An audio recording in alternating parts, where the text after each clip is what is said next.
जो आप लोगों के मतलब की है। कहानी क्या है कि हमारे जीवन में जो एक बार अवसर आता है वो जरूरी नहीं कि दोबारा फिर आए। तो जो भी हमें समय मिला हुआ है उसका हम सही सदुपयोग करें और कोई भी अवसर जो भी मिले उसे हम खाली हाथ ना जाने दें। कहानी इस प्रकार है, एक बार एक जिम्मेदार के लड़के को एक गरीब किसान था, उसकी बेटी से प्यार हो गया। जिम्मेदार होता है और गरीब होता है। बिगड़ैल लड़का था, क्रिमिनल स्वभाव का था, उसकी प्रवृत्ति अच्छी नहीं थी। तो किसान ने, और वो भी किसान था, काफ़ी बूढ़ा हो चुका था, तो उसे लगा कि अगर हमने इसकी बात नहीं मानी तो ये हमको भी मार सकता है, हमारी बेटी को भी मार सकता है, जबरदस्ती उठवा भी सकता है। उसने कहा ठीक है हम शादी कर देंगे, लेकिन एक शर्त है। बोले क्या? कि हम आपकी परीक्षा लेना चाहेंगे और अगर आप परीक्षा में पास हो गए तब हम आपकी बेटी की शादी आपके साथ कर देंगे, अगर परीक्षा में पास नहीं हुई तो हम बेटी की शादी नहीं करेंगे। तो वे मंजूर है। लड़का नया लड़का था, थोड़ा अहंकार भी था, बोला हाँ मंजूर है। वो ठीक है, हमारे एक किसी बैल को तो पूंछ पकड़ के खींच लेना, रोक लेना थोड़ी देर से, हम मान जाएंगे कि हमारी बेटी बहुत ताकतवर है, खेतों का काम करती है, मजबूत है शरीर से, और अगर आप उनकी ताकत नहीं होगी आप उसको संभाल नहीं पाओगे। वो बैल को पूंछ पकड़े रोक लेती है। तो किसान बोला ठीक है हम भी यही काम कर लेंगे। वो जो किसान ने जिससे कहा था जिम्मेदार लड़के से, बोला ठीक है स्वीकार है। बोले अगर तुम पूंछ पकड़े रोक नहीं पाए बैल को तो दोबारा फिर हमारी बेटी की तरफ आप देखोगे नहीं। बोला ठीक है मंजूर है।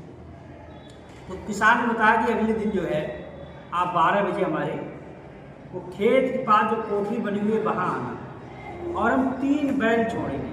कितने? 3। एक छोड़ेंगे, उसके बाद दूसरा छोड़ेंगे, फिर तीसरा छोड़ेंगे। उन तीनों में से किसी एक बैल की अगर तुम पूंछ पकड़ के रोक लोगे हम अपनी बेटी की शादी तुम्हारे लिए कर देंगे। अगले दिन 12 बजे लड़का वहाँ पहुँच गया। किसान ने देखा तो किसान ने दूर से उसको कहा ये रुक जाओ, बैल यहीं से निकल कर आ जाएगा। तो एक बैल गया, उसने गेट खोला कोठरी का, जो खेत में बनी हुई थी, अकेली कोठरी थी। एक बैल निकला, बहुत तगड़ा था, इतना तगड़ा था कि लड़के ने देखा और वो डर गए। लेकिन लड़के ने सोचा अभी तो 2 और बैल हैं। तो वो बैल निकला, लेकिन लड़का उसको देखता रहा, लेकिन उसके मन में ख्याल क्या आया, अभी 2 बैल और हैं, तो भी किसी को रोक लेंगे। तो वो बैल उसके पास से निकल गया, लड़के ने उसको नहीं रोकने की कोशिश की। दूसरा बैल फिर आया, थोड़ी देर बाद फिर दोबारा दरवाजा खोला, लेकिन जो दूसरा बैल आया वो उस बैल से भी ज़्यादा तगड़ा था। अब की बार वो और डर गया।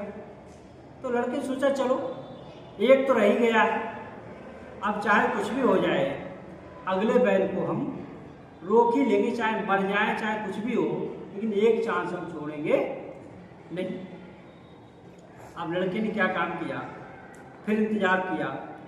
थोड़ी देर के बाद वो बैल तो पहले वाला तो दूर चला गया, फिर से दरवाज़ा खुला और अब की बार जो बैल निकला बिल्कुल लटा हुआ, कमज़ोर, उसको चला नहीं जा रहा सही से। लड़का देख रहा, बहुत खुश हो रहा है, बोला वाह ये आए। ऐसा लगा था उसको अगर धक्का मार दो बैल को तो बैल गिर जाएगा। अब वो चल ना पाए, धीरे धीरे चले। लड़के को अंदर उतावलापन हो कि जल्दी आए, इसकी पूंछ पकड़ के रोके इसको और हम लड़की को ब्याह ले जाए। अब उसके अंदर तो खूब उत्साह भरा पड़ा, खुशी भरी पड़ी लड़के के अंदर। और वो बैल धीरे धीरे जब उसमें ताकत ही नहीं, बिल्कुल मरा हुआ सा चला आ रहा है। जैसे ही वो पास में आया तो लड़का एकदम पूरी जोर से भागा उसकी ओर, उसकी पूंछ पकड़ने को। तो देखा उसकी पूंछ थी, उसकी पूंछ ही नहीं थी। अब कैसे रोकेगा, पूंछ ही नहीं तो रह गया, मन को सोच के रह गया। किसान ने आवाज दी आप किसी बैल को रोक नहीं पाए, इसलिए शर्त के मुताबिक तुम अपने घर वापस चले जाओ। और आज बात हमसे हमारी बेटी के संबंध में कोई बात नहीं। किसान अपने घर खुशी खुशी चला गया और जिम्मेदार का बेटा नीचे सर डाले हुए अपने घर चला गया। एक कहानी आप लोगों के लिए है कि जो अवसर आया हुआ है, कभी लगता हुआ तुम लोग अभी क्या पढ़ेंगे, कल पढ़ लेंगे, सुबह पढ़ लेंगे, शाम पढ़ लेंगे, अभी 1 महीना है, अभी 2 महीने हैं, फिर पढ़ लेंगे, लेकिन वो कभी पल आता नहीं है कि आप मेहनत कर पाओ। इसलिए अवसर कहानी है कि कोई भी अवसर जो हमारे पास आए उसे हमें पूरी क्षमता से, पूरी शक्ति के साथ, पूरी बुद्धिमत्ता के साथ उसका हमें उपयोग करना चाहिए। ठीक है।